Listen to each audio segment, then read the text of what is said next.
we're here at the Harry L. Jones golf course, and I am making some creamy rigatoni with the Tuscan herb. I'm gonna show y'all a little later, but just to give y'all the little ambiance what we're doing. We got Madre here. We have other vendors behind us and the view of the golf course. I'm super excited. This pasta, look. We got some onions, sun-dried tomatoes, and garlic. Yes. Yeah. So I did my sun-dried tomatoes, garlic, and onion. Next, I'm gonna add in my Tuscan herb. Look at that. And next, I'm using my pesto. Now, this pesto is really good. I really love the flavor behind it. So I'm gonna add 2 tablespoons of pesto to my mixture. And I'm gonna give y'all a little peek. Let's do 3. Since I have a lot of vegetables, I wanna make sure that the pesto is getting worked through. All right, let me show you what we're working with. Let me show you.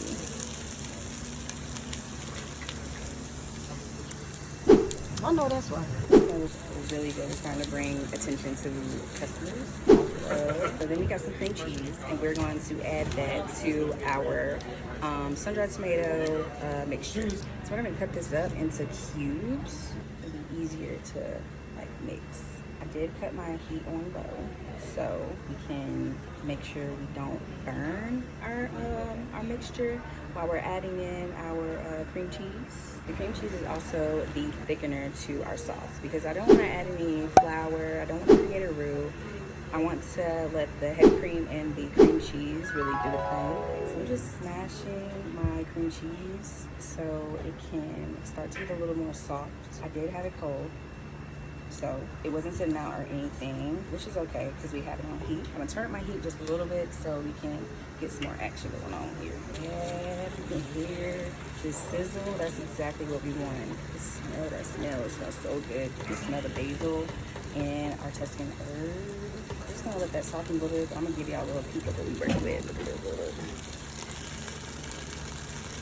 Yeah, boy.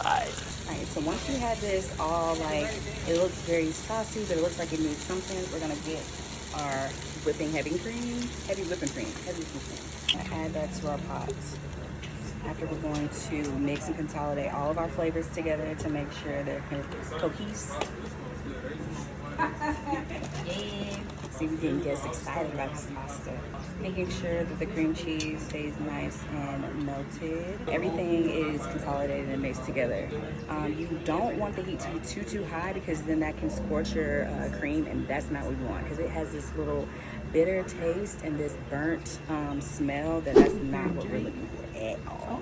You're gonna make sure that you cut your heat. I'm gonna give y'all a little peek of what we're working with. I'm gonna give y'all a peek. We are just making sure that the cream cheese doesn't look too clumpy or it's not really consolidated all around.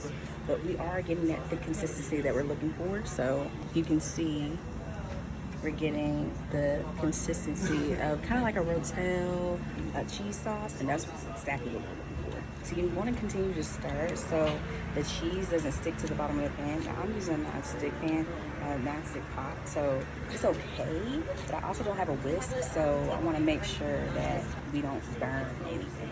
Once you start to get those bubbles, you can cut your heat down low so we don't start to pop up and don't burn ourselves. We're just gonna cut that heat. And then you also want to make sure before you add your cheese, you cut your heat because cheese burns quick. We are going to make sure everything is consolidated. And then we're gonna add in our Parmesan. I added in 6 ounces of Parmesan, so that should be enough. I do have another thing of Parmesan, so then we can go ahead and top that with kind of like our garnish. Loki Chef always tastes their food, so I'm gonna give you a little taste. You can see like we have the consistency that we're looking for. How you can check your consistency is if you get a spoon and just wipe it. So good. You just wipe it across, and if it doesn't run down, that's how you know it's going to coat your pasta. It's going to coat your pasta. All right, and this is our sauce. I'm going to give you a little peek, so then we're going to add in our pasta. I did pre-boil the pasta, of course, because we're outside, but As you can see, we got a nice thick sauce. It will be a little crumbly because we added in the onion, garlic, and the sun-dried tomato, so it's okay. This would also be a great dip without any pasta as well, kind of like a Tuscan pasta. I mean, a Tuscan dip. So I got my pasta. This is rigatoni. I love rigatoni because it's kind of like elbow pasta, but the sauce goes in the middle, so it's kind of like a stuffed pasta. Penne, they have small holes, so it doesn't really get all the way in there. Rigatoni, I love rigatoni if I'm going for a cone-like pasta. We're gonna add in half of our pasta to kind of gauge like how creamy the sauce is. I hate a dry pasta, so we're gonna make sure that our pasta is not dry, is nice and saucy. We don't want to add too much to it. So if you see that your pasta is well combined and you have some sauce on the side, you can add in a little bit more pasta. But I think this is perfect. You do want to make sure that it's nice and coated. I'll give you a little peek of what we're doing. So this is our pasta.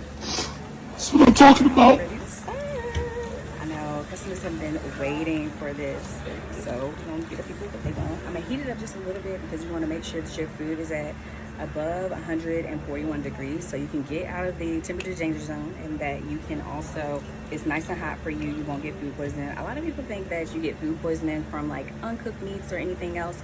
It's really from the temperature of the meat.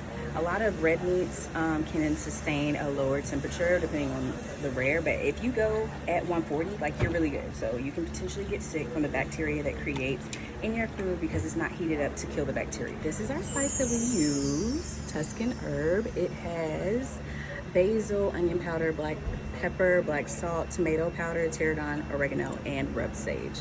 So this is literally an all-in-one Tuscan Herb Italian spice, Provence herb. It gets in 5.5 ounces, and we do have testers that you can use for this. So this is the spice. All right, now let's eat.